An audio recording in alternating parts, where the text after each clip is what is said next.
ಬಾಲ ಹನುಮಂತ ಮತ್ತು ಸೂರ್ಯನ ಶೋಧನೆ.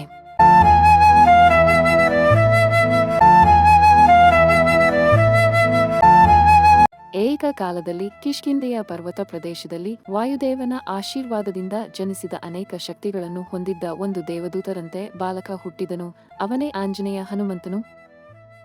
ಅವನ ಪವಿತ್ರ ಜನ್ಮವೇ ಧರ್ಮದ ಪ್ರತಿರೂಪ, ಪವಿತ್ರತ, ಶಕ್ತಿಯ ಮತ್ತು ನಿಷ್ಠೆಯ ಸಂಕೇತ.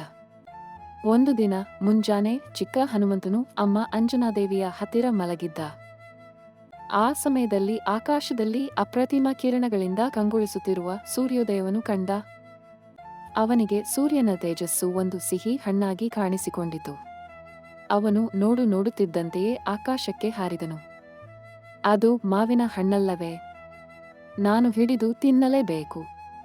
ಹೌದು ಎಂದು ಬಾಲ ಹನುಮಂತನು ಆಲೋಚಿಸಿದನು. ಅವನ ಹಾರಾಟ ಸಾಧಾರಣವಲ್ಲ. ಆಕಾಶದತ್ತ ಹಾರಿದನು. ಋಷಿಗಳ ಆಶ್ರಮಗಳ, ಹಿಮಾಲಯದ ಶಿಖರಗಳ, ಗಂಧರ್ವಗಳ ಗಾನಗಳೆಲ್ಲ ಅವನಿಗೆ ಹಾದಿಯ ಸಂಗಾತಿಗಳಾದವು. ದೇವತೆಗಳು ಕುತೂಹಲದಿಂದ ಈ ದೃಶ್ಯವನ್ನು ನೋಡುತ್ತಿದ್ದರು. ಅವನ ತೀವ್ರ ವೇಗವನ್ನು ಕಂಡು ದೇವತೆಗಳು ಆತಂಕಗೊಂಡರು. ಸೂರ್ಯ ದೇವರು ಚಿಂತೆಯಾದರು. ಏ ಮಗು, ನನ್ನನ್ನು ಮುಟ್ಟಬೇಡ. ನನ್ನ ತೇಜಸ್ಸು ನಿನಗೆ ಹಾನಿಯುಂಟು ಮಾಡಬಹುದು. ಆ ಸಮಯದಲ್ಲಿ ದೇವೇಂದ್ರನು ತನ್ನ ವಜ್ರಾಯುಧವನ್ನು ಪ್ರಯೋಗಿಸಿದನು, ಹನುಮಂತನ ತುಂಟತನವನ್ನು ನಿಲ್ಲಿಸಲು. ವಜ್ರಾಯುಧದಿಂದ ಹೊಡೆದ ಬಿದ್ದಾಗ ಬಾಲ ಹನುಮಂತನು ಭೂಮಿಗೆ ಬಿದ್ದನು. ಅವನು ಅಚೇತನನಾದನು. ಈ ದೃಶ್ಯವನ್ನು ನೋಡಿದ ವಾಯುದೇವರು ತನ್ನ ಮಗ ಬಿದ್ದುದನ್ನು ಕಂಡು ಕೋಪಗೊಂಡರು. ಅವರು ಗಾಳಿ ಹರಿಯುವುದನ್ನೇ ನಿಲ್ಲಿಸಿದರು. ಜಗತ್ತೆಲ್ಲ ಉಸಿರುಗಟ್ಟಿತು.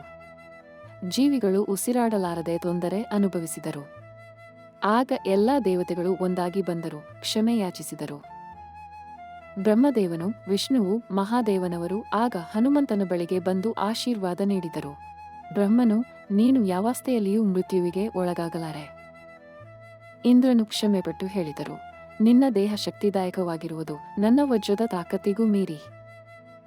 ಅಗ್ನಿದೇವ, ನೀನು ಬೆಂಕಿಗೆ ಅಜೇಯ. ವರುಣ, ನೀನು ಜಲದಲ್ಲಿ ಮುಳುಗಲಾರೆ. ಯಮಧರ್ಮರಾಜನು, ನಿನಗೆ ಮರಣವಿಲ್ಲ. ಹೀಗೆ ಬಾಲ ಹನುಮಂತನು ದೇವತೆಗಳ ಅನುಗ್ರಹದಿಂದ ಮತ್ತೆ ಎಚ್ಚರಗೊಂಡನು. ಈಗ ಇನ್ನಷ್ಟು ಶಕ್ತಿಶಾಲಿಯಾಗಿ, ದೇವತ್ವದಿಂದ ಪ್ರಕಾಶಮಾನನಾಗಿ. ಆದರೆ ಆಗಿನಿಂದ ತಾನು ದೇವತೆಗಳ ಮಹತ್ವವನ್ನು ಅರಿತು ತುಂಟತನವನ್ನು ತೊರೆದನು.